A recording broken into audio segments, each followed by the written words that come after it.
Whiskey Tango Foxtrot. What's up, guys? Welcome to episode 32 of Convos on the Pedicab. I'm here with a very special guest, my friend John Keaton. He's a producer, an artist, a political activist. He's a bartender as well. He's a jack of all trades.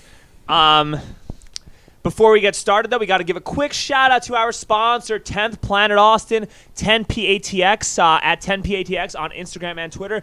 Get woke and improve your jiu-jitsu at the same time. You know, there's a lot of civil unrest going around. Our police got defunded. There's no better time than now to learn how to intelligently defend yourself. We have a phenomenal jiu-jitsu program taught by the number 5 grappler in the world, Kyle Bain. We have a great MMA and striking program taught by former UFC fighter Andrew Craig, jiu-jitsu black belt and pro fighter Cody Hofstetter. And we also have Chantel Perry, a professional Muay Thai fighter teaching our kickboxing classes. I haven't mentioned her in previous episodes. I don't know why, but we're going to start doing that. We also have strength and conditioning taught by Isak the Viking Ninja. So we got phenomenal programs, phenomenal people. Everyone's very open-minded, very accepting. You can really progress at your own pace. So if you're in Southeast Austin, and you want to learn an essential or a series of essential self-defense skills in this cruel and changing world that we're living in, come to 10th Planet Austin, 10 PATX. You'll get all the skills you need for the mats as well as these streets. Anyway, John, thank you for coming on. That was a hell of a plug. You got to do it. Yeah. Oh, I do? I mean, you got to rep. You got to do it. You got to do it. So, yeah. And I'm talking in the second person. But, John, thank you for coming. I really appreciate it. Well, thank you for having me on. I appreciate it. It's nice to feel wanted. We need love and connection now more than ever during these crazy times. Of course. So, John, you're a bartender. Yes. And you produce and everything. How have these lockdowns affected you?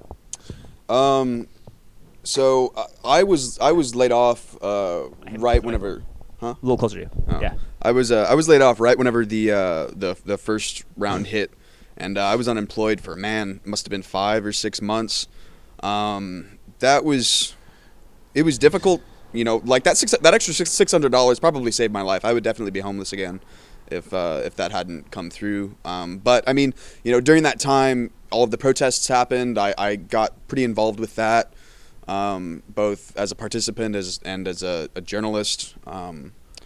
I think I, as well as, a lot of people, did my best to use that time constructively and to grow, But I recently gone back to work, and it's pretty difficult. Like, even being in places where people can actually go because, we serve food, the money's just way down. The money's way down. It used to be in this city that, if you were at the right place, then you could make a pretty decent living as a bartender. You know what I mean? Like, you could inch close to middle class, but I don't really think that's the case anymore, even for, Rainy Street and 6th Street, which are more or less operating without any restrictions whatsoever. Well, sort of. They all have to be treated like restaurants, and you can't go to the bar. Yeah, so, but I mean, like, that kind of thing, that's window dressing. You know what I mean? For all intents and purposes, they're open. They're open, but they're not ordering as many. They're not spending as much money because they're not at the bar. They have to be wait to be served. Mm-hmm. So they're not spending as much. When you're not spending as much, you're not tipping as much. No. So they're taking an L. They're taking a big L. Yeah. And I think the problem too with the unemployment is that what they need to do right now is they got to offer. They need to offer like real money to these establishments. Yeah. And they gotta do something where if you work at these establishments, they should just let you collect like $400 a week while you're working. Yeah. Just to like play catch up. You're inching close to like a basic income. No, I've never had a problem with that, man. Yeah. I never had. I've had arguments actually with right-leaning guests about why we should have that. Yeah. I don't know if you saw some of that, but I've had this guy Brad Swale host like this conservative podcast called The Councilman. I was like, dude, we should definitely have UBI. It'll like stimulate the stock market. It'll give people extra spending money. It'll create more retail investors. It'll increase home ownership. Like, I think all that stuff that's fine. Like, I'm not like opposed to like doing something like that. Yeah. Yeah, I mean, I think it's one of those things that's kind of an inevitability. Like, at some point, we're going to have to make a transition from a society that is based around, creating profit for a very small number of people to a society that allows human beings to reach their fullest potential in whatever capacity that may be. You know what I mean? And in order to do that, like, we're the most wealthy society in the history of the world, and yet we have poverty. That shouldn't be the case. Well, like, the wealth is there; it sure, exists. sure. The issue is with distributing it to people. Sure. But poverty is always going to exist no matter what, because generally speaking, there are going to be some people that have like a different set of ambitions than other people. There are going to be some people that have different set of circumstances that they're dealing with than other people. Like poverty exists. The issue is not really like eliminating poverty, because that just becomes a buzzword that just siphons money into rich people and destroys small businesses and destroys people in the middle class, because they're the ones who have to pay for all these tax programs. What you do is you provide opportunities for people in bad areas to lift themselves out of poverty. But does that make sense? Like, I think the fundamental difference between the two positions that we're arguing here is, I don't think necessarily that work should be the end-all be-all of a human life. I think that hey, you're preaching to the choir. I ride around on a bicycle and pick my own schedule and make rap songs about conspiracy theories and wear a Captain America mask that deliberately doesn't cover my nose and mouth, like, while I'm giving rides. Like, I understand that. Like, you're preaching to the choir. Yeah. I work on my own schedule. Like, I understand. Like, you don't live to work, you work to live. Yeah. I'm fully believing on that. But I also do think that it's because of the capitalist system that I'm able to benefit and do well from it. Why? I think you benefit from a market system, not necessarily the capitalist system. The capitalist system is based around groups of people who have income based around the amount of money that they have, not necessarily what they produce. You're not a capitalist. You operate within a market system. Okay, so think about it like this. But I'm also like buying Bitcoin, and I'm buying stocks, and I'm buying. You're still not a capitalist. You still work for your living. In order to buy those things, you have to use your body. Well, we have motors now. I'm not really using my body. Oh, come on! You get the deeper point. I get it. Yeah. Point. But I like doing it. Like, I love it. Yeah. I don't consider what I'm doing to be work. And that's good. Like, and if a person wants to do those kinds of things, of course they should be able to. Like, nobody's saying that, stop the opportunity for people to do what they want, but just making it to where you're not doing it at threat of starvation, which is essentially the barrel of a gun. Yeah, and I'm pretty lucky. I haven't felt that way in a while. I feel like I'm doing this because it's like I'm trying to advance my position in life, and that's how I'm approaching pedicabbing right now. Versus like I'm doing it because I have to make a living and pay my bills. So I think that there's a lot of opportunity in this country, and there's a lot of opportunity in Austin. I think that like we got to do a better job of like encouraging opportunity versus like complaining about how bad things are. And there's got to be a balance of like, hey, or it's like you should recognize that certain things are bad, and we should try to figure out how to fix them. But we also need to do a better job of understanding that there are opportunities that exist and point people in the direction of good opportunities. Yeah. Is that, you know what I mean? Yeah, I see what you mean. That my 2 cents on that. What made you want to get involved in all the protests? Necessity. I mean, there was just this very, very deep urge. Like, whenever you see that, there's something happening, like it's history. Like, very few times in a person's life is there a real, genuine historical moment, and even fewer still are there moments that you can participate in. And I knew immediately that it was something that I had to participate in. I happened to have a camera, you know what I mean? And not everybody has like a proper camera, and so I felt like I had a civic duty to go out there and not only participate and to know what was going on, I had a duty to document, so that in 50 years, whenever I'm being called into my kid's classroom to tell them about what happened during the second civil rights movement, I would be able to show them what happened, you know what I mean? Yeah. And I wouldn't have memories of it that were a collection of what other people have said about what happened. I would know intimately the ins and outs of exactly how things went down. Well, but from what you experienced, what do you see happen? What can you say? What do you think happened? Like, from your experience, like, what if, let's say we're 50 years in the future, we're in your kid's school, what happened? I think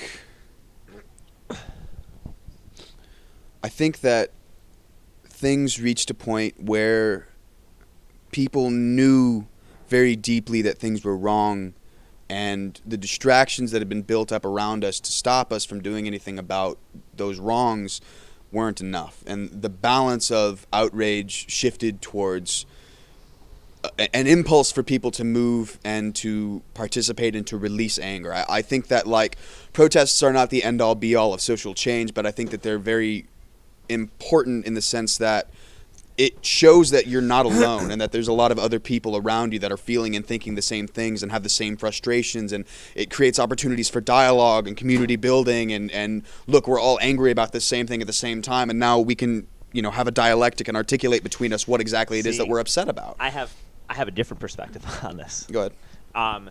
So I think that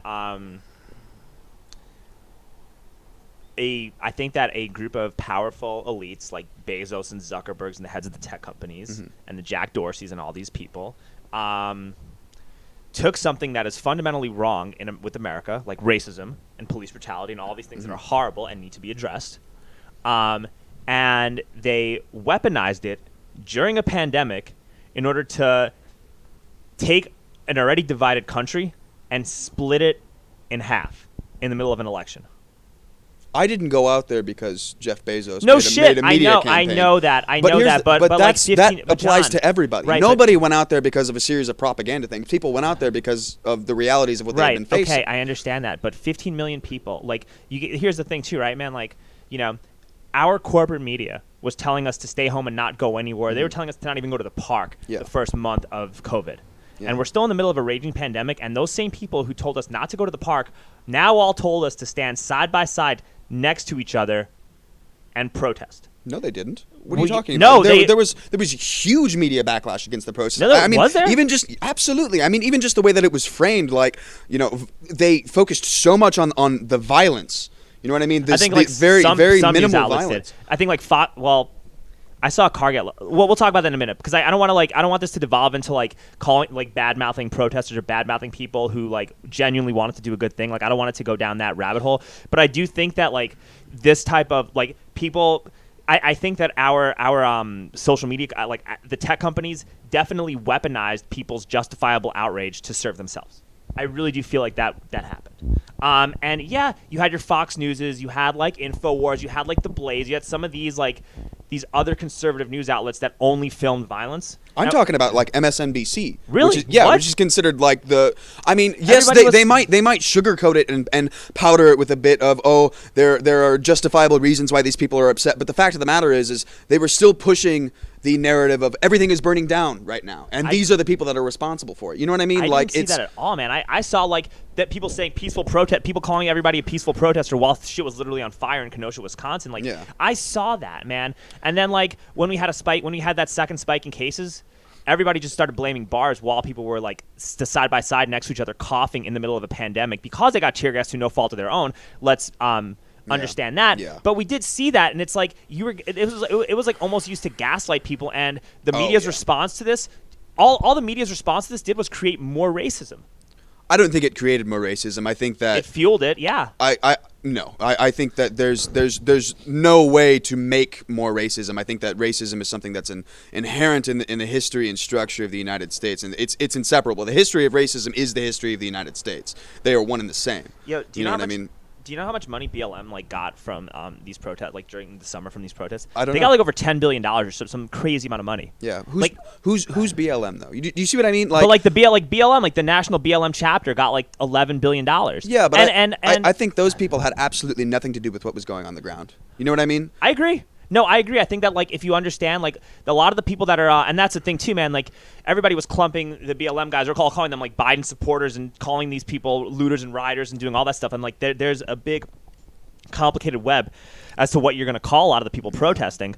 But BLM as a group got $11 billion as a result of these as a result of these protests. I'm not going to call them riots. As a result of these protests and a result of the civil unrest, they got $11 billion. Do you know how much money actually went to the local chapters? I have no idea. Like almost nothing. Yeah. There was a whole news article about that. And like how much money was going into like supporting black small businesses, or how much money was going to was being put into like black communities to actually like create positive community outreach programs in those communities. Like that's a real question that we got to look into, right? Because if people are like weaponizing and using identity politics and fake social justice to push a movement that doesn't actually help the people that it's supposed to help, like you got to ask these questions and be a critical thinker, right? Yeah, but I also think that there's room for contradiction within any kind of a social movement. I think, I'm going to hammer the point home that, what is happening on a national stage was pretty irrelevant to what was happening to the people that were actually participating in what was going on. I would even go so far as to say it's wholly irrelevant, except for maybe providing a focal point for media to create and form like structures and John, opinion around. Did you have a personal experience that made you like want to get super involved in this? Oh yeah, because you said you were homeless and stuff. So I want to talk. Let's talk about that a little more. Did you have like a personal experience that made you like? I mean, I've always been aware. I mean, I'm a philosophy student, and I am very interested in ethics and American history and things to that effect. So I've always had a mind for it, and I've always cared. And I remember Occupy Wall Street, and I remember I remember that. I grew up in New York. Like I was in New York while all this shit was happening. Yeah, and I remember like the series of black killings that would gain media attention, then everything would just go away and everything would just kind of go back to normal. And I don't know. There's like background on that kind of stuff, but the thing that really made me get super involved was like that first weekend in Austin, whenever things were very violent and the police were attacking people essentially at random, for tossing water bottles. Like people would be shot because they tossed water, or because somebody else tossed water bottles. That's what happened to me. I was that first Saturday, I was down on the access road next to I-35 in front of APD, and I was filming, very obviously, but both hands on my camera facing down towards APD, and there was a line of police up on the highway bridge because they had forced everybody off of the highway, yada yada yada, and somebody tossed a rock or a water bottle and it dinged off of the light pole that's right there on the corner of APD, and everybody in the front of the crowd got maced immediately. And then a full like 12 seconds later, after whatever danger had passed from the water bottle that had been tossed, a series of like 16 shots rang out, and the guys on top of the highway were firing down indiscriminately into the crowd, and I was shot. You got shot? I was shot. Like with an actual gun or like a rubber bullets or what? With a rubber, I mean, it was a shotgun, and it was, it's bird shot inside of a beanbag sock. So, I mean, yeah, I didn't die. Yeah, I mean, I had a bruise the size of a football on my side, and I have a scar that's going to be there for the rest of my life. You know what I mean? And the person who did it is going to get away scot-free. I put in a complaint, and they're doing an investigation, but nothing's going to happen to that person, and I'm never going to know who they were, even if the police find out. So that was the thing that really crystallized, okay, this is now a personal thing for me, and I have to be involved because I am a piece of it. I was somebody who was, violently attacked by the state. And then you also have to, and there's also another side of this too. Like my, so I go to 10th Planet, and there's a franchise of 10th Planets, right? Yeah. And one of the 10th Planets in California had a bunch of people, a bunch of like protesters came and looted and threw looted and threw a Molotov cocktail through the gym at 10th Planet. Mm-hmm. And then the media was like out there calling them, peaceful protesters. So if you go to like 10th Planet, or especially if you go to that gym, and that happened to your gym, you're going to have a different attitude. And then there was that video, did you see that video in Rochester? No. There was a video in Rochester where a bunch of like BLM like supporters, after that police officer killed that dude or whatever, like, and the video showed up months later.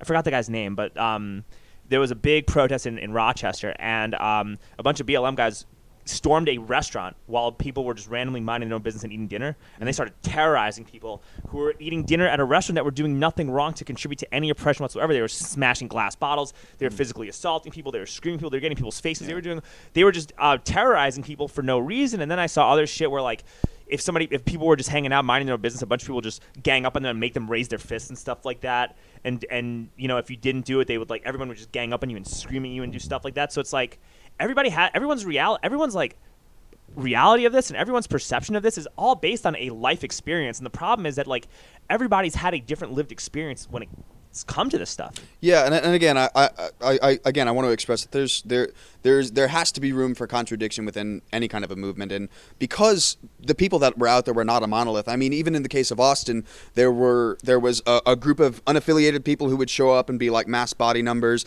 There were several, progressive groups. There was a Marxist-Leninist group that was out there who did a lot of like, violent and angry agitation one way or another, and a lot of these people disagreed with each other. You know what I mean? Like the people that were out there are not a monolith, and they never were. So I think, like, again, judging the actions of these groups of very loosely affiliated people who are out there really in protest of two things, which would be the violent racism of police in the United States, with no regard for taking care of the issue, and the dominance of neoliberal capitalism as it exists in people's lives. I think that was the bigger issue for a lot of people. But then, yeah, all right, I get that. But then, like, why are you? I mean, not you specifically, right, or your friends or your groups, but why are these groups then like lighting a random person's car on fire or throwing a Molotov cocktail through a bar on East 6th Street. Like, if you're so mad at neoliberal capitalism, throw a Molotov cocktail through the Facebook building. Yeah. Right, go bomb Apple. Right, Yeah. go do something to Microsoft. Go to Bill I Gates' agree. fortress and fuck up Bill Gates. Like, but they weren't doing that, and it's just like everything that these protests seem to be doing. All it did was just help Jeff Bezos become a trillionaire. Well, I don't agree with that point But it's- specifically, that- but I agree with the larger issue that you're raising. But the point of violent protest is to force attention to something. Sure, but then And target the people that are doing violence to you. I agree, but I'm getting to a bigger Okay. point here. There's this issue in the society that we live in right now of ideology, right? And because there's no way for people to operate intellectually outside of the confines of the society with which we built, the only way to express the anger and the frustration is to, explode in indirect, usually self-harming violence in one way or another, because there's no other route or alternative for it. But I don't agree with you though, because there literally is a route. It's like it's called Facebook. It's called find the Facebook building, find the Apple building, find the Amazon headquarters. It's direct your anger at the people who wronged you. Or if you're mad about like the lockdowns, right? And you direct your anger at the government officials who did those lockdowns. So you're appropriately directing your. I'm not saying do violence, but it's justified. In California right now, since Gavin Newsom did this curfew, people are going to Gavin Newsom's house at like midnight, 1 o'clock in the morning, honking their car horns outside Gavin Newsom's house. That's great. That is great. Yeah. Fuck it. High five to that. Yeah. We got a high five. That's what I'm saying. Like, if you're gonna be mad about being oppressed, target your actual oppressors. And it felt, from what I was watching, that the people weren't targeting their oppressors. They were targeting people who didn't have that much to do with it, and it was turning people off to a movement that everybody should have been on board with. Two things. First, the oppressors are faceless. The oppressors don't exist. No, it's like in a communist society whenever the leaders say the people. It doesn't actually exist. Do you see what I mean? Like, no, these oppressors definitely have faces. Jeff Bezos has a face. Yeah, but try raising an army and going up against Jeff Bezos, which is the state. You see what I mean? Like, it's the whole structure of our society is designed to protect these people, and so by rallying against the things that are around you, the physical manifestations of your state. So then that's what people were trying to do. I agree with you that maybe it was misdirected, but I also think that you're maybe expecting too much from a mass of people who, like, there's not a legacy of defined organized protest in the United States within the past 75 years. Maybe I mean, or maybe or I'm 50 just years. Maybe I just have faith in people. Who knows? I mean, I'm trying to figure out how to say this. Like, do you know how revolutions start? Yeah. Revolutions, they start in bars. They start by people congregating at churches or synagogues, whatever place of worship. They start by people going to the gyms. They start by people being together in person. So when people are being told to stay home and they are being told to specifically not gather amongst each other and interact with each other and have face-to-face interactions with one another, and then all of a sudden now we're revolting, you're going to have a pretty shitty fucking revolution, man. Like, the revolution is not going to do what the people revolting want for it to do. Like, it's not going to do what the people want. I think revolutions rarely do what the people who institute them want them to do. 1776, I think they did what they wanted. Yeah, but I mean, not really. Honestly, not really. I mean, whenever you're looking at the whole history of American democracy is like the slow expansion of the ideals that were put into practice. You see what I mean? Like, the reality is, like, the people who did that revolution talking about liberty and equality and fraternity, like, they owned human beings. Yeah, I mean, it wasn't a perfect revolution, John. That's what I'm saying. Is like no, there isn't one that genuinely accomplishes it wasn't perfect, but it still created the system that we have, and I think that we do live in like the greatest country in the world when you consider everything. Why? Have you seen the lockdowns, like the videos of lockdowns and like stories of like people who get arrested for not following lockdowns are in other countries? In China, people were bolting doors. People were bolting. They were bolting people inside their houses in China. They couldn't even leave their homes. Their doors were being bolted shut.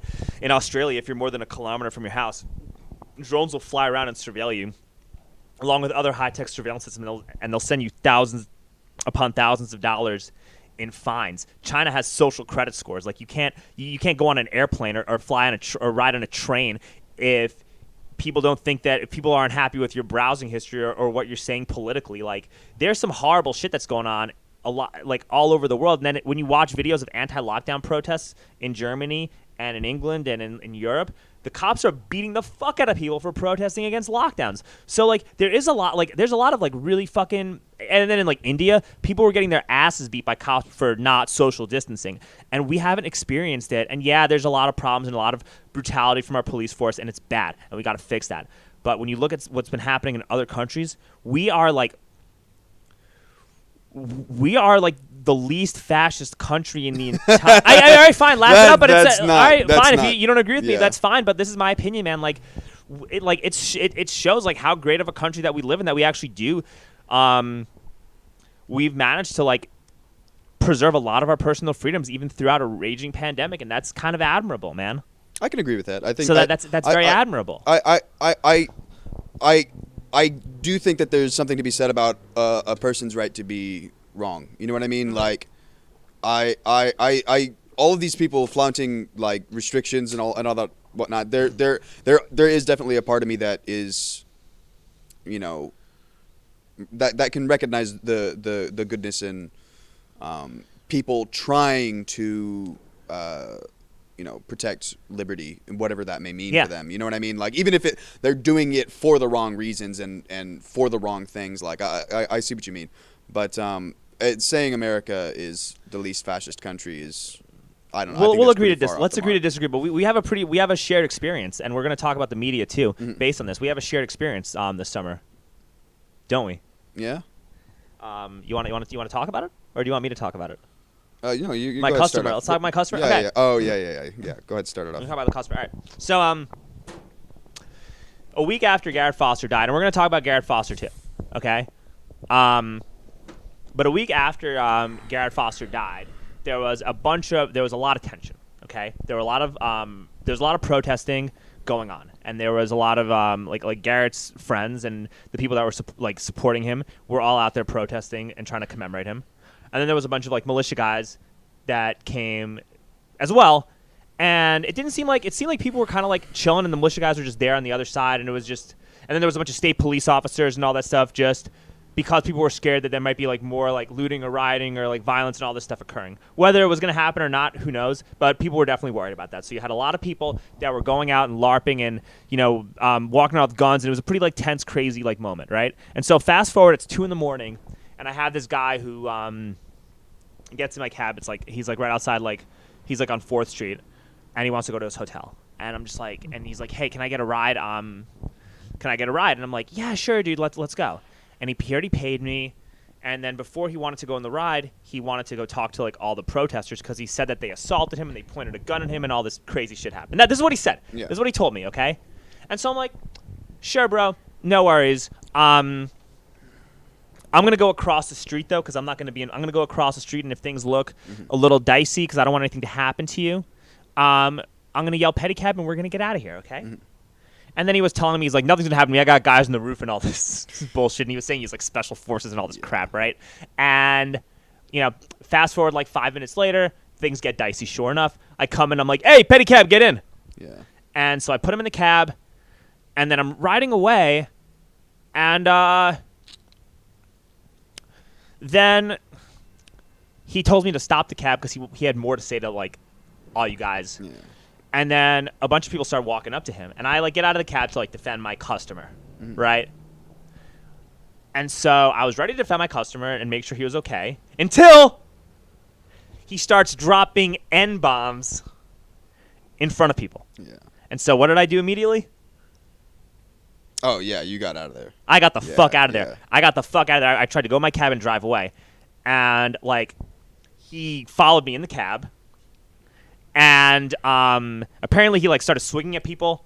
And he hit a girl. Yeah. And then a bunch of y'all chased the cab down and threw him out of the cab and beat the shit out of him. I think most of the beating that happened was while he was in the cab and y'all were pedaling away. There were like 2 or 3 people that were hanging on to it. Like it. Let me give some. Let me give some background. Let me give my. So I was the focal point of what that guy did. Right. So we were all out there. We had done. I believe we had done some marching that night it was some pretty low key stuff, honestly, as far as everything had gone that summer. But we were all at Garrett's memorial, like you said, about 2 or 3 in the morning, and there were maybe 10 of us out there just kind of hanging out and talking and mourning and that kind of thing. And this guy shows up and he starts talking to me, and I'm like live streaming. A friend had given me like her phone to do it while she went off and did something else, and he started like just talking a little bit incoherently about like you said about who's in charge here, and I want to talk to who's in charge, and like nobody's in charge here, man. And like and he just started to get like aggressive with me, and he started like insulting me, and he called me a fag, and like he called me fat, and he started talking about how I had long hair and I looked like a girl, and he wanted to fuck me, and like it was just like really strange, and it was really strange and incoherent. And like aggressive from this guy, and he was obviously like either drunk or on pain pills. I mean, his foot was in a cast, so or a boot. Yeah, a boot, and he was just being like really like confrontational and aggressive, and started talking about how he had like murdered people in Afghanistan and all this other stuff, and how I wasn't a real man, and yada yada yada, and finally I told him, look, I don't need to do terrible things to like justify my masculinity, and he slapped it out of my hand, and I said I felt sorry for him that like he had gone through like a bunch of really terrible stuff, obviously, and he slapped the camera out of my hand and started telling me to put my helmet down so he could kick my ass, and like a couple of the other people that were around us, they started like walking up to us and saying like, hey, you need to get the fuck out of here, guy, because you're being terrible. And then you showed up and said Pedicab. I didn't know that you had picked him up before that. Yeah. I thought I told you that. No. And he backed down, and he got in, and then went back out and started being terrible again and calling people names. I don't know. He was just a very strange. He wasn't a good person. No. He was not a good human being. But no, anyway, he was an asshole. Horrible. But they threw him out of the cab, right? Yeah. And I was like, oh fuck! Like I just don't want these guys to fuck with my vehicle right now. Yeah. But I'm trying to like eke my way through, and I wasn't like putting on. I didn't slap the throttle or do anything. I was just like trying to be like very ginger to get through, because I know people are like sensitive to that stuff with everything, right? And then you know what you guys did when that happened? They were like, let the driver go. Y'all screamed, let the driver go. Oh yeah, definitely. No, Yeah. I mean, most of the. I'm gonna say like as far as my personal experience with the vast majority of people that were out there during that time, most of them were very like conscientious and moral people. Yeah. You know what I mean? But we drive around. I drive around and clean like the blood off my cab, and then the cops are talking to a bunch of people, and I go to the cops and I told the cops what happened. Yeah.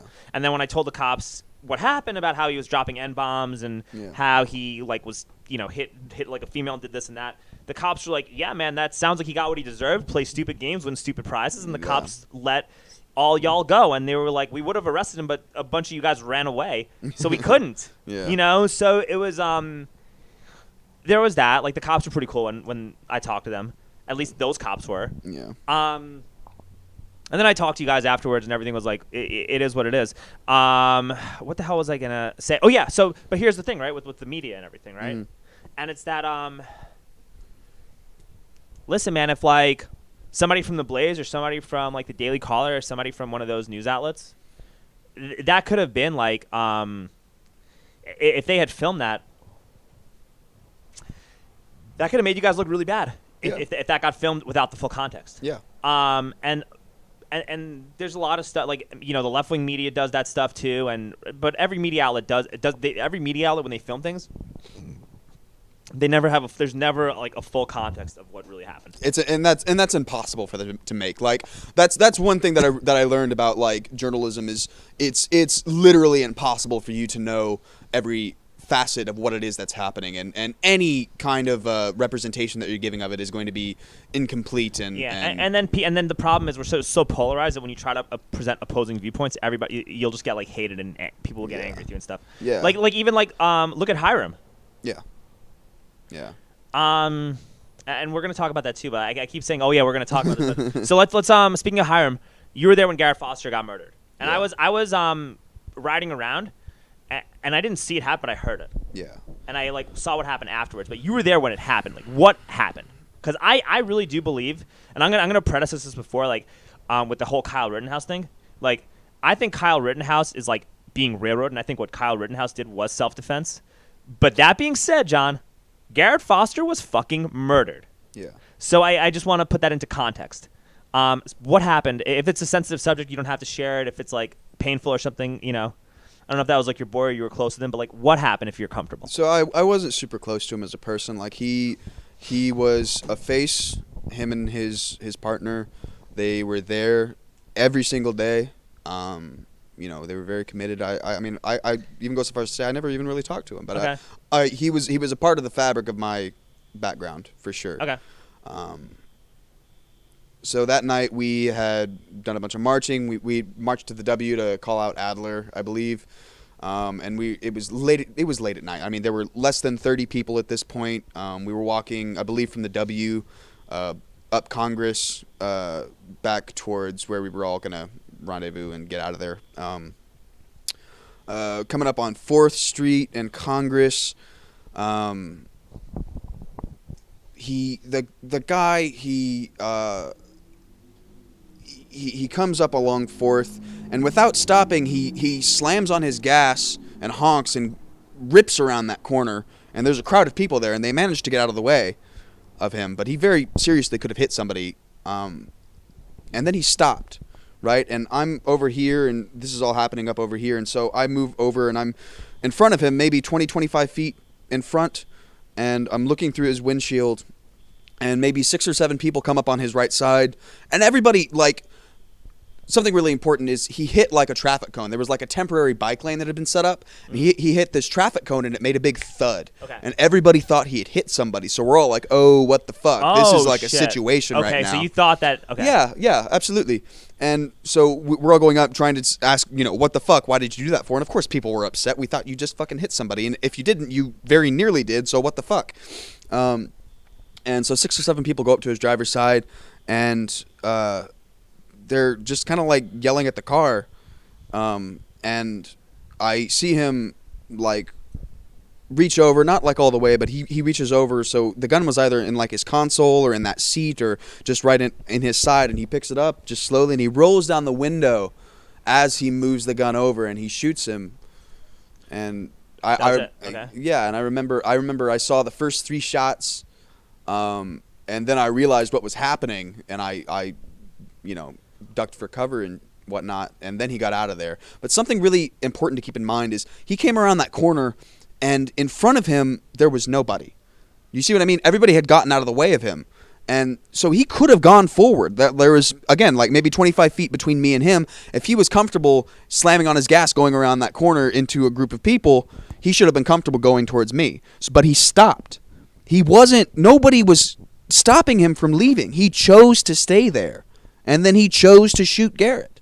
Now, did he come down with the intention of killing somebody? I have no idea. Well, just to ask another question too, and like I said, if you feel uncomfortable, you don't have to answer anything you don't feel comfortable with. Mm-hmm. But didn't Garrett point the AK at him, where he had it in a low ready position? Like, 'cause I saw footage and I thought other people say that he had the gun in a low ready position while he was approaching him. He certainly didn't point it at him. So from my vantage point, there was a gap between the people and the car, and there was cars on the other side of the intersection, and their lights were going through, and so there was a very clear illuminated section between the car and the people, right? If he had lifted that barrel even a little bit, I would have seen it perfectly because it would have been illuminated from behind. Okay. It never happened. He never pointed his gun at him. Maybe his hand was like on the backstock, like to keep it back forward, or back and away from, going forward, if anything, but he never pointed it at him. It didn't happen. Absolutely not. Okay. Yeah. I'm asking, man. I honestly, I was there afterwards, and I saw the body language of a lot of people. Yeah. And the people that I've talked to in that group were like, there's good protesters and there's bad protesters, right? And most of the people that are in your group were like the good protesters. Like, these are the same people that were like, let the driver go when that guy got attacked, So, I don't think that those are like mean, violent people that want to destroy things. I think these are just regular people like you and me, if that makes sense. I think the vast majority of people out there, I would even go as far as to say all of the people that were out there and had been protesting regularly throughout the summer were not people who wanted to just destroy things. But then what happened with Hiram? But then a whole bunch of, I don't know if it's you or like a whole bunch of these people started turning on Hiram, who was an objective journalist that just wants to actually do real journalism. So a big part of that whole situation with Hiram and MRB, which was the group of people that he ended up having, as that well was as not, a couple of leaders. That wasn't from another, the MR. Those guys were not MRB. Those are just regular. No, that was MRB. The people that beat up the guy dropping N-bombs was MRB? Oh, no, that wasn't. No. I'm talking about the people that hit Hiram and stole his shit. Yeah, but I'm saying the people that were there when Garrett got shot were not MRB, were they? There were a couple of them there, but like I said, the group of people that was out there was not a monolith. Okay, gotcha. It never was. I understand. Yeah. So anyway, the Hiram thing. Let's get back to the Hiram thing. So from my understanding of it, which is, again, incomplete, a lot of people started having issues with him because, one, he wasn't presenting what was going on within the context of struggle and like the ideological and racial struggle that was going on. Basically, it was part of it was and if you're not with us, you are against us, and you're providing like a live feed for the police to watch and people who might want to attack us to watch. But do you think that's like that? But the whole idea of if you're not with us, you're against us is not a good way to approach this thing anyway. I agree to a certain extent. I do also see I can see the issues that they were raising with him not taking the stance that Trump is bad, and the people who support him are generally wrong, and like the police are attacking people regularly. But then Biden is also horrible too. I agree. And it was like. But we weren't out there for the presidential election. No, I know that. But going on, like, specifically between them, like, that was part of it, was his ideological position of trying to retain some kind of neutrality. Beyond that, though, he had amassed, after Garrett Foster, a following made up largely of, like, far-right conservatives. So John, I have a following of far-right conservatives. So, but I talk to everybody, and I try to let everybody share their story and present their best self when they talk to me. It's like, so I shouldn't be attacked or jumped or anything like that because I'm willing to talk to everybody, right? I agree with you, and I'm not saying that he should have been attacked. In fact, I was out there as a journalist as much as he was, so I'm very much for the freedom of the press. But I'm just trying to explain the reasons why things were happening in the first place, or from their perspective. Why? I'm not saying you're that, not agreeing with this. You're regurgitating information. Regurgitating is not the word I'd use, but sorry, yes, okay. You're repeating. I'm describing the situation as my understanding of it existed. All right. So keep going. Yeah. So he that's where the main thing came from, and MRB through Tribune of the People wrote a pretty scathing, indictment of him and his position ideologically and through his actions, and slowly that just kind of built into an open hostility. And he then was later asked by leaders of Black Star Power Collective and MRB and a few other people to just not be at events anymore, which he refused. I mean, I believe that he had the right to be there as much as anybody else, but again, like I keep coming back to this thing of like I haven't really found a position on it, because I understand like what he was doing, live streaming, served both sides. It served the function of informing people what was going on, people on the side of the protesters who were trying to keep up with everything, and getting a direct feed of what was going on was very important. I mean, especially for me, I watched his feed a lot whenever I couldn't be out there. But again, it was also like the danger of the police were very obviously watching him, and they were watching that stream. And if they had said nobody go out into the street, and somebody took a step off the sidewalk for a second to get around somebody, they would then come and violently arrest that person because of video from Hiram's stream. You really think so? Absolutely. I saw them arrest a guy who was skateboarding and had nothing to do with us, because they thought that they thought that guy was with us, and he was on the street, whatever they said, don't be on the street, and then they violently arrested him. I saw people thrown to the ground. I saw people maced and beaten for nothing. I saw this girl Ellie, who was also a journalist who had been filming things. She was filming a protest. A cop came up behind her, slapped her phone out of her hands, and she said, "I want your badge number, I want your badge number." And she was following him, and then she was grabbed and literally thrown onto her back. That stuff is bad. We all agree on that. I'm saying that it was constant. The violence. But there was also when I was when I got there after Garrett got shot. I was hanging out with my cabin. I was trying to offer people rides out of there in case they didn't get arrested.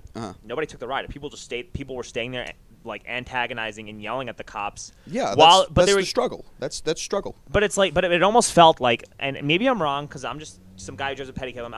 I'm not that involved. But from what I saw, it felt like there were people there who were like deliberately trying to antagonize these officers to create these like Kent State moments and get arrested to like further add fuel to their struggle. That's been the basis of protest in the United States since before the 60s.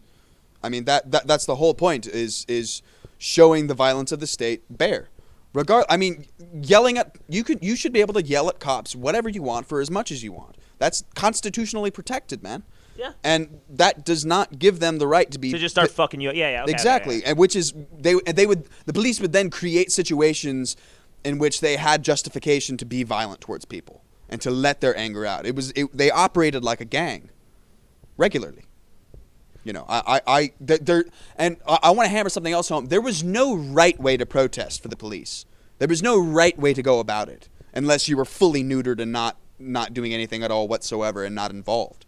If you were there and you were against the police and you wanted things to change, you were an open target, especially if you were a leader. I saw people who had megaphones stolen from them. I saw people who had flags stolen from them, who had signs stolen from them. Again, like it was regular targeted violence. But then you also by saw the police. Stuff, you also saw stuff in like other states. And I don't know what's happening in Austin or Texas, but people were getting arrested like multiple times, a week and just getting bailed out, just getting let out like right away. Like, hey, we're getting arrested. Letting you out. And then you have people who are also like habitual violent criminals that were like getting arrested for stuff like this and just being let out. Like you saw like it was a shit show on every end of the spectrum. Because man. the police were arresting people without cause. A lot of those charges were dropped because they were illegal arrests and they were fraudulent charges.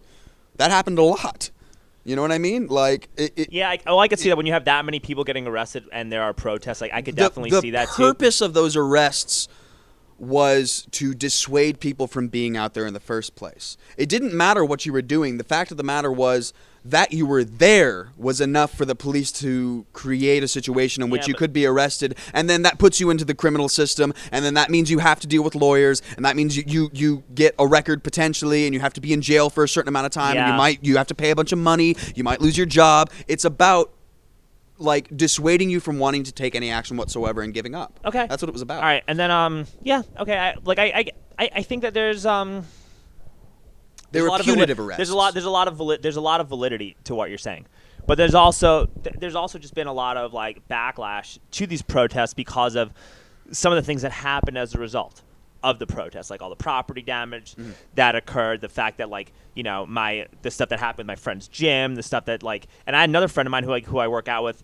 that he was driving his car to like pick up his girlfriend. And a bunch of people, and he had dogs in the car, and like a bunch of people started swarming his car for no reason and banging on his windows for no reason. This is my friend Joey Rodriguez, right? And he's a Hispanic male. He's like kind of a whiter Hispanic male, and he didn't do anything, but he was like worried about his safety genuinely, and they were scaring his dogs. He was trying to pick up his girlfriend, and a whole bunch of people started like violently attacking and assaulting his car for no reason at all. And he was like very tempted to put a gun out, and he didn't. Nothing happened. But had he done that, I felt as though the media would have created a Kent State moment and vilified him and called him like a white supremacist and like drug his name through the mud and done all types of shit. And then he was also told me another story that like during that night where all the rioting was happening and stuff like that, where people were throwing, that like there were just a bunch of these like punks on skateboards or people who were like just straight up criminals that were like not even there protesting but just taking advantage of the unrest to just fuck shit up. And if like anything happened to those people, if they had gotten shot or something would have happened, the media would have just called them civil rights activists. So like the media is misconstruing what these protests mean, man. Like there's a two-way street to this shit.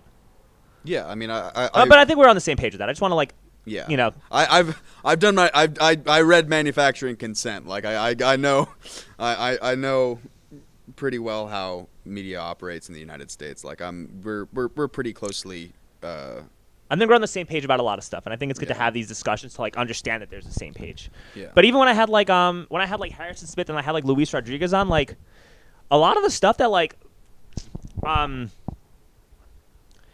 lot of the stuff that like Luis and even like Harrison Smith were saying, like there's so many parallels of thought to those people that if you were to just like talk to them about like what you were dealing with and what you were concerned with, and there was like a plan, you had like a plan, like a possible plan of action, like possibly help, like society, they would listen to you. And like that's what I'm trying to like do with this podcast by talking to these people. So I'm like, oh man, you might think like like Luis is like a certain type of way because of how he's portrayed, right? But now you listen to him talking to my podcast, like maybe I should just go talk to him and like express my concerns calmly, and he'll listen to me. Or if this guy's like, you know, a police activist and he knows a bunch of police officers and knows union heads and knows chiefs, maybe he'll be more likely to actually pitch this police reform if you talk to him about it, because he has like, and we said this in the coffee shop, like if you got an R next to your name, they're more likely to listen to you. Progress has never come by asking nicely for it. No, but it comes by like standing up for yourself and then asking nicely No. Yeah. Progress tends to come at the barrel of a gun. Oh, sure. But then when people are worried about what you're going to do, they're more likely to listen to you, so then you can be nice. Yeah. I think it takes, I think that it takes both. I think it takes readily organized leadership that can push reform and structural change and present it to a captive audience, which is held captive by violence of the masses. I think that's the only way that things change. I ran a city council candidacy for a minute because of how effective, because of what I saw from these protests when it came. Like, did you read my platform at all? I wasn't aware you ran. I ran in District 2, and I dropped out to endorse somebody who was just a better fit than me because he liked my ideas and was more involved in the community. Yeah. Casey Ramos. But I got 5% of the vote, and I didn't do like anything. I dropped out, and I got 5% of the vote. Yeah. I got 2 votes per dollar that was given to me. That's pretty good. Yeah. That's a good return. Yeah. But anyway, what I was saying is that I had a whole police reform plan. I'm like, you know, for the cops, they should take out personal liability insurance. And they should, like, when it comes to like auditing police misconduct, it should be an independent review board full of like regular, objective, middle of the road people, probably more like myself, and you know, maybe not you or not like Luis. You know what I mean? Like, just be like regular, average people who are like super middle of the road. And I also said that like Brazilian jiu-jitsu training needs to be mandatory, and that you should be a blue belt and up in order to actually be a cop, so you can actually like subdue a suspect without hurting them or using excessive force. And then when I saw Garrett die, dude, I was like, none of these cops are EMT certified. Like, maybe if they knew how to like administer like care to him, he could have been okay, you know? Yeah. I think you should be licensed to be an officer.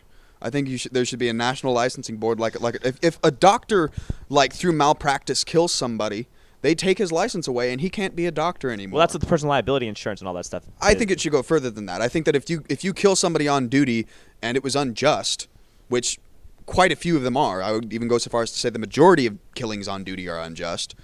But that's a whole other subject. That's another story. I think you should have your license taken away and you shouldn't be able to be a cop anymore. That's a basic, like, there are just some professions where you can't have bad apples. That's it. Policing is one of them. If you are given a gun, which I don't agree with in the first place, if you're given a gun and said, okay, you can use this whenever you feel it's necessary, then you have to be held to a higher standard. And as it stands, they are not held to any standard. Yeah, well, there's an issue with that. Like, you don't think cops should be given a gun? That's a little like... I don't. I think that... But then what if like a bunch of gangbangers have guns? Like, what are you gonna do then? Then they're outgunned. Honestly, I don't think that agents of the state should have the ability to kill people. I just think that's fundamentally wrong. Even if that puts those agents of the state at a disadvantage. But then all you're gonna do is create a situation where like gangs and criminals and organized mobs run things, and that's bad too, man. Not necessarily. I mean, I think we're gonna agree to disagree on that, but that's fair. I think that's something I fundamentally disagree on. Yeah. I think that they should be more accountable, and I had like a detailed plan as to how they should be more accountable, and like it's because of those protests that like made me want to do that. Yeah. So I think ultimately if you take direct action to try to make things better, and you are an empathetic human being, you won't get that much backlash, because like so far I haven't gotten any like horrible backlash because of the podcast guests I have, because I try to just do fair interviews and I try to let people talk and I try to like express myself and do it in a way to promote unity, not divisiveness. Yeah. Does that make sense? Yeah. Yeah. So that's my take on it. And I think that there also has been a big wake up call for police reform, and that wake up call has come largely from the right, if you want my opinion. I don't think so. I think No. the majority of the right that I've seen have been the people actively and passionately defending the police.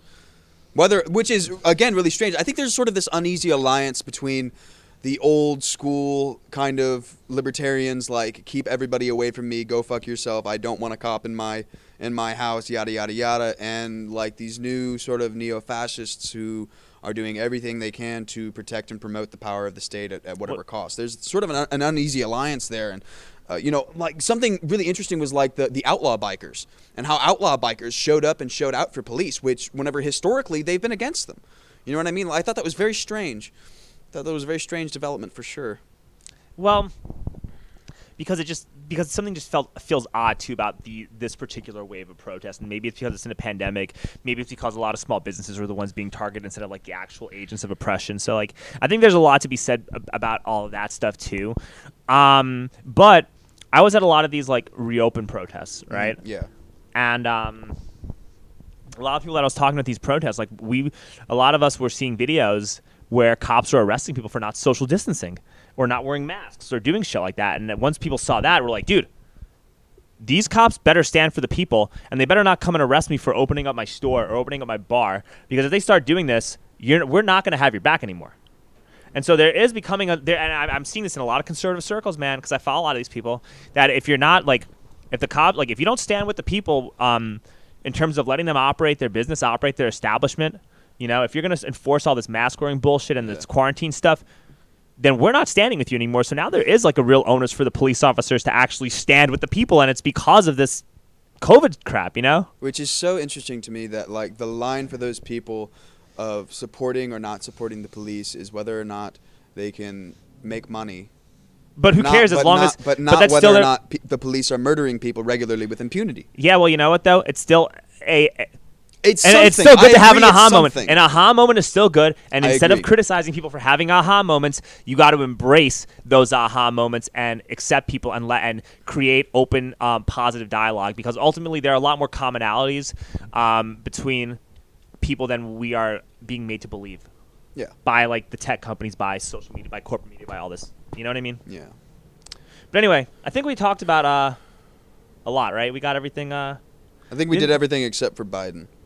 Oh, fuck Biden. I don't even want to talk about it. Like, dude, that guy's horrible, man. It's like a Joe Biden presidency is only going to pave the way for a real That's another thing, too, man. Let's actually end with this Biden shit, too. Like, a Joe Biden presidency is going to pave the way for a real fascist in 4 years. Yeah.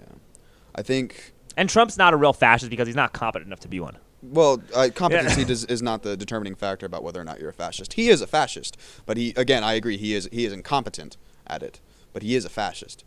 Biden, on the other hand, like there are a few things that he's doing that are good, but none of it is ever enough. And at the very base of who he is as a person, he is still fundamentally beholden to the ultra wealthy and is going to be operating based off of their addiction. More so than Trump. Like Biden raised like $1 billion from oligarchs. The majority of like Trump's financial contributions are from small business owners this year, man. Like it was actually weird seeing this. Like I'm just saying, like this is just what happened, man. Like yeah, and don't misconstrue this as me defending Biden. I don't want to be misconstrued as a Biden supporter. I'm definitely not. Nobody's a Biden supporter. What was the big thing? Settle for Biden. That was it. Like if Bernie Sanders had been on the Democratic ticket, he would have won in a landslide. And it would have been he would have won a real, and it would have been a real win. It would have been a real win. Because this is not a real win. I do not believe the results of this election. I don't know if this is a rabbit hole we want to go down, but I do not believe. Like I'm very much questioning whether or not this is a legitimate election.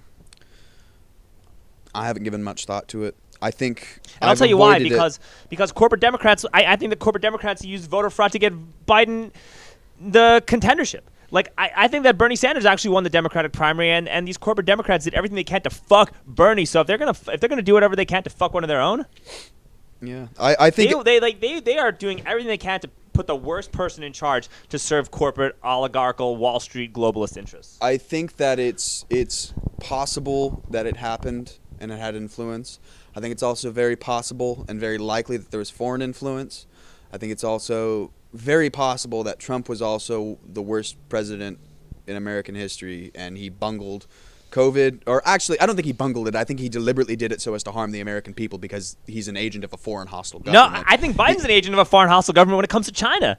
After You what think you you think he's beholden to China? Yeah, I think, but I'm more concerned about Joe Biden being beholden to China than I ever would be about Trump being beholden to Russia. Trump is literally an agent of the Russian No, government. Donald Trump wanted to like build some hotels, and but some of these Russian trolls probably had some kind of like uneasy alliance with him because Trump was using some of his visibility to try to build like hotels and towers in Russia to make some money. The amount of like the amount of shit that was like possibly on Hunter Biden's laptop and the business dealings that Hunter Biden was getting and Joe was getting from the Chinese government, and the financial benefits that like Amazon and Facebook and all these big tech companies get from having a relationship with China is way more serious, man. Like, maybe I'm wrong, but that's really what I feel like. I feel like the China thing is way more serious than the Russia thing. I think you are wrong. I think that Trump gutted the State Department. He removed a huge amount of institutional knowledge within the American government. I think that he deliberately did as much as he could to make the pandemic hit the United States as hard as possible. I think he was acting in a hostile manner towards the American government and the American people regularly. Easy, because I think not to mention like the host of verified, provable things which show him as beholden to the Russian government and Putin specifically. Like he was literally an agent of a hostile foreign government. Like whether or not Biden has connections to China, and which I'm sure he does. Like the elite, the elite tend to congregate together. But I don't think it's way more hostile foreign government than Russia ever could, because China has a lot more power and influence globally. Russia doesn't have that much like global influence. Russia has quite a bit of. Well, they have a little bit with the oil and stuff, but not as much as China. China's going to be the #1 global superpower in the world as a result of all this shit. I don't know as a result of all of this. I think there's a lot of things with China and Chinese history that has set them up for that position, and also within America and American history and American foreign policy that has set that up. I think that we're witnessing the rot of empire right now, and that is being accelerated by, again, hostile foreign powers who want a multipolar world rather than a unipolar world. So I don't think that there are many American friends on the world stage necessarily, no matter what, and I think we can agree on that. Yeah. Yeah. But I don't know. I was glad that Trump didn't want to like lock us down as a country. I think a lot of people died because of that. I think a lot of people died that didn't have to. Whether or not they were old, it's still a lot of people died that didn't have to for the sake of money. Instead of just giving people money, which totally could have happened. Yeah, but there still would have been no way to enforce this stuff because we don't have the smart technology that these other European countries have, and we're such a vast country that it would have been very hard to enforce anything no matter what.